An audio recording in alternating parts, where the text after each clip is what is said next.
Joining me now from Lake Resources is Steve Promnitz and Nicholas. Listen, Lindsay. Gentlemen, welcome. Great to be here.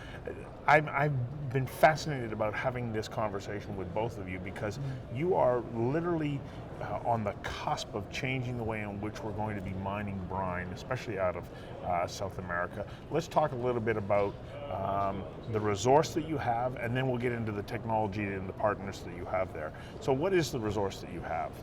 Well, before I talk about the resource, can I just say we don't call it mining because there's nothing to do with mining. All we're doing is water treatment. True.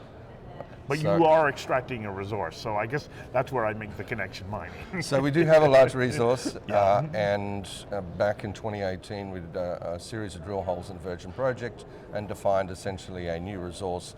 Our leases pretty much control an entire basin. We call the project Katchi. It's in the province of Catamarca in Argentina. And the good part about water resources is that you can drill them, say, 100 meters, 400 meters. You get an idea. There's enough in our, what we call the measured and indicated category now to run an operation for 20 or 25 years. But we know that if we just did the same amount of drilling, another 15, 20 holes, you could easily double, triple the size of the resource. That's just how these things work. Pretty positive result. Well, the good thing is it's just water. Yes. And the sort of water you'll get in this hole will be pretty much the same as what you see 2-3 kilometers away or 6 kilometers away, so it's not that hard to multiply it. So the idea is you just get to a certain size, and then what we've looked at is how then could we develop this economically and practically. Right, and so traditionally what we've done is we've evaporated that water to collect the brine and then separate out the lithium. You've got a different process. What is that? So our approach is to try to find a better way of extracting lithium. Using evaporation ponds, nothing wrong with it. Using evaporation ponds has been around for a very long time. What's great about it is we use the power of the sun. And what the problem is that when you concentrate the salts, you concentrate all of them, not just the lithium, That's everything right. else. Yeah. So then you have to separate out the lithium. Yeah. The other thing is if there's any impurity at all, as you concentrate all your salts, you're concentrating that as well. So a couple of years ago, we were looking at it and our colleagues, there's got to be a better way to do this. We assessed about 13 different methods that were available of direct extraction. And the two we spent the most time on are what you would use in any water treatment plant. So outside of Toronto, the same as where I live in Sydney, or outside of New York, you have water treatment plants. And generally, they will have a filter. And so we looked at what we call nanomembranes of separating lithium, and the other one they'll use is ion exchange, and that used to take out the metals. So ion exchange has been a technology around for more than 50, 60 years. It's just that it hasn't really been utilized efficiently or effectively in the lithium space. Well, I did a little research about ion exchange because I'm going, okay, I want to understand how this works. And I have to admit, the science of it is beyond my comprehension. I started to go, okay, I'm not entirely sure that I understand how this works. Can you give us like a layman's explanation of how ion exchange works? Best from Nick. Ion exchange, they use little beads. And these beads are made up of an organic chemical which is highly reactive. And on the chemical it's got a proton, hydrogen, and in the solution lithium is favoured over the proton, so the lithium attaches, it releases a proton, and the beads are filtered out and then washed with a strong acid to recover the lithium into an acidic solution, and the beads are recycled. But just going back a step, the brine will go through this column which is full of beads and then return straight into the aquifer. So there's no chemistry, there's no chemicals used in the actual ion exchange process. It's just a physical attach and detaching process. So the brine is passing over the beads, you're extracting the lithium out of it, and everything else just goes back down. Without changing the chemistry. It's just that it's now doesn't have the lithium. And it is highly selective for lithium, so all the impurities are left in the brine. Because we're not adding any reagents, there's nothing additional changing the chemistry of the brine, and so it can go straight back into the aquifer, and we have basically a preservation of the water. of the resource. So now you're partnering up with Lilac out of California, is that correct? right. And this is a technology that I understand has investment and backing from both Bill Gates and Jeff Bezos, who have both made huge commitments towards any kind of technology that's going to reduce our carbon footprint globally. How important is it to have that kind of partner with you at this stage of the development? Yeah, it's pretty easy to answer that. If I could perhaps describe it more like this. We've spent a lot of time both with Lilac trying to get this right and also describing to investors how this is going to work. But as soon as you mention the word new, people go, Right. Actually, Nick summarized it perfectly at the PDAC last year. He said, look at this, there's what, 25, 30,000 delegates? You mentioned the word new, you pretty much empty the room. And the week before, we're in Silicon Valley, you mentioned the word new, everybody wants to pack around and listen. So it's actually, it's a whole mindset. Yeah. And so when you're doing something new, you've got to both demonstrate that it works, and so that's why we have a pilot plant operating at the moment in California, and you've got to have somebody to say, hey, that's a good idea. And what better if you get to the richest men on the planet to say that's a good idea. Suddenly people go, instead of, nah, maybe you're an idiot, I don't know, we'll see, to, oh, what a great idea. Right. So when we were off camera, we were talking about the need to have a platform to be able to function, to run this technology, which is a Windows-based platform, is that? No, essentially what we're saying, Okay. Sorry, when you use the words platform, it's essentially this. Yeah. So, Nick and I have seen a lot of different technologies over time in different minerals and different sectors. And unfortunately, a lot of new technologies never see the light of day. No. Some of them can be great, but they just don't see the light of day. So when you're a small company, Lilac's a small company like us, they can develop a technology, but you've got to have a resource to develop jointly to make it work. And once you do that the first time, not only do you demonstrate that it works well at a pilot plant, but then you put it in, you commercialize it, you actually put it into full commercial operation, then that works well. And so the big operators in the sector perhaps aren't favorably predisposed to immediately say yes to new technology. They've already invested in things that are there. They don't necessarily want to see something that's disruptive to the current industry. So you've got to have somebody small enough that says, let's give that a shot. At the same time, you've got to have a resource big enough so that if it works, then you can scale it up to suit any purpose. And so that's the resource we have in Argentina. Then the technology provider in this case is Lilac. Then you've got to have an engineering firm to deliver that. We've been both jointly working with Hatch. They're an outstanding firm. And then after that, you've got to have an offtake partner to say, I want to take that product, let me test it, that would work well in our batteries, and then together with that, finance. And without those 5 things, ain't gonna work. So you introduced Hatch here, which I was going to bring up. How important is that relationship as well? Because they are committed to this space, and they also bring with them the credibility that you need to get over the hurdle of this is new. Well, it's we're working with Hatch because we have managed to develop a partnership with them rather than a provider-client relationship. They're very interested in the success of the sector and what we're doing. So we've been able to work at a very personal level with them. We meet regularly, we discuss the problems, and it becomes a joint effort, as opposed to many engineering firms which you might work with, where you basically give them the brief, the scope of work, they come back 6 months later, and there's the report. So we've worked with them every step of the way. And where they've seen roadblocks, we talk to us about it, and we come to mutual solutions, and we carry on. And we have a product coming out soon, our pre-feasibility study, which we'll both be very proud of. And the other great part about working with them, they've sort of put that substance, as you call it, or it's real substance behind the study. And so then as you go into your full feasibility study, you don't have to go and reinvent the wheel. Essentially, you're optimizing what you already have, and you can then focus on perhaps 1 or 2 key options to make it happen.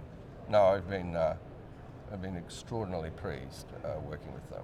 Well, the other component that we didn't discuss earlier when we talked about the ion exchange versus evaporation, but evaporation can take, depending on weather, 9 through to 24 months, you know, you get a That's right, particularly yeah. dry time, you can evaporate Move it up a quickly. bit. But with the ion exchange, it's a matter of hours. You got That's it. right. Yeah. And that is a remarkable difference. And so, as somebody who is looking at this right now, saying, "Okay, I want to know, like, where you're at, where you're going, what are the next, 12 to 24 months look like if I'm going to get involved and get behind you." Okay. So, as I mentioned, anything new, people always say, first of all, does it work? And then if you can show that it works at a benchtop or in a pilot, then they say, does it work at scale? Has it been commercialized? They're always the questions you get. And nobody's really going to invest behind that until they can see that. Yes. And then once you've shown that, okay, then you'll see more people following. So our intention is essentially to do that. Yeah. So we're fortunate now that we're 18 months in with Lilac. We now have a pilot plant. We had planned probably in a couple of months' time to shift that down to Argentina, but given our recent news and our partners' recent news, I suspect we're going to have to produce quite a few samples from that before we shift to California. Suddenly, there's a lot of interest. And the timing has been great. Yes. Nick and I both worked in Chile in the late 90s, and we saw water politics right up front there. At that stage, there were lots of copper deposits, but you had to find the water to develop it. That industry now, because of the investment, has used desalination plants. That's not really an option for lithium. But this whole discussion around water politics is coming to the fore. We're seeing articles and concerns from companies like Volkswagen and Daimler around the sustainability. So we need to show that this technology doesn't just work at a pilot scale, but works at a full scale. Right. So coming back to your question, first, more samples out of the pilot plant. That's Okay. March, April, might even go into May. Then look at moving that maybe middle of this year, maybe a little bit later down to Argentina, getting it working on site. So then we can produce samples that are 20, 30, up to 500 kilograms each. And get those out to downstream partners. In that process, engage with at least 2 offtake partners. And those offtake partners can be cathode makers, they can be battery makers, and with our partner Lilac, potentially we could actually market to some of the electric vehicle makers to say, if you would like this in your supply chain, Yes. please, who should we be speaking to ensure that happens? And then with that, putting together financing for the next 2 or 3 years as we complete our full feasibility study, environmental study, community discussions, get it fully permitted, and then a full financing to put it into production, indicatively around 2023. It might be a little bit later, it could be a little bit earlier. Sometimes these are finance dependent, sometimes they're permitted. So that timing looks like it's lining up with the number of new sort of mega battery or giga battery manufacturers globally that are going to drive up the demand for lithium as we move more and more to electrification. And so the timing looks like it's lining up quite nicely. And it's remarkable that they keep building these mega factories. There's been more than 200 billion invested in that space. I think last calendar year we went from about 280, 290 gigawatt hours to about 1,500 and targeting about 2,200 gigawatt hours in 8 years' time. Yeah. The increase in lithium for that over last calendar year's production is in the order of, depending on which forecast you use, 6 to 9 times more lithium, 69 times. Not 69 times. Not just double. Yeah. And anybody who's been in any commodity, just doubling it is hard work. So there are a few projects that have been idle, lithium prices have come off, but our intention is essentially hit that point where we can see a bifurcation between supply and demand. And it's also interesting that we keep building these batteries, and yet I don't see all of those supply agreements actually locked down yet. Right. So there's an opportunity. So coming out of this process, will you wind up with a lithium hydroxide or a carbonate? Or is it something, because it's my understanding that you can wind up interchanging the properties of the lithium depending on what the needs of Yeah, the user are. that's correct. Yeah. We'll be, in this pilot plant stage, we'll be producing different products. We'll be producing lithium carbonate, we'll be producing lithium sulfate, which is precursor to lithium hydroxide. Yep. we'll be looking at intermediary products, and we'll be sending them out to different customers to see what the response is, and that will guide our decision about which way we move. The technology is flexible enough for us to do that. Yeah. So we're not committed to anything at the moment. As a base case, we're looking at lithium carbonate because it's the one that's best understood. Right. And we have the best numbers for, and which means lower risk contingencies and so on. Yeah. Easy to finance. But Yeah. a final decision on what the product will be will depend on the pilot plant process and the acceptability of the different product streams. Well, and it's And also also my who- understanding that who we market demands or requirements are changing too, because there's still Yeah. uncertainty as to exactly what is going to be the the Yeah, kind that's of, correct. Yeah. So it'll come down to the off-takers. Yeah. Who comes online and says, look, I want this particular product and I'm prepared to, sign Right. an agreement for that, then that will pretty much determine where we go on Right. these things. Uh-huh. So it's going to be market driven. So What we don't want to do is what many companies have done in the past, not so much in this space, but Yeah. just generally, where they go and build things and go, right, this is our product. Yeah. It's much better, as soon as you leave some of the bulk commodities, it's much better to go and sit in the pocket of the person who's using this, going, what do you need, what do you want, let's make certain that that product fits perfectly with what you need. Right. That's the way to make these things work. This whole industry has changed really from an industrial mineral now into a high-tech chemical industry. Yeah. And so purity and low impurities and getting exactly the product that end user wants, that's critical to making that whole relationship and that supply chain function properly.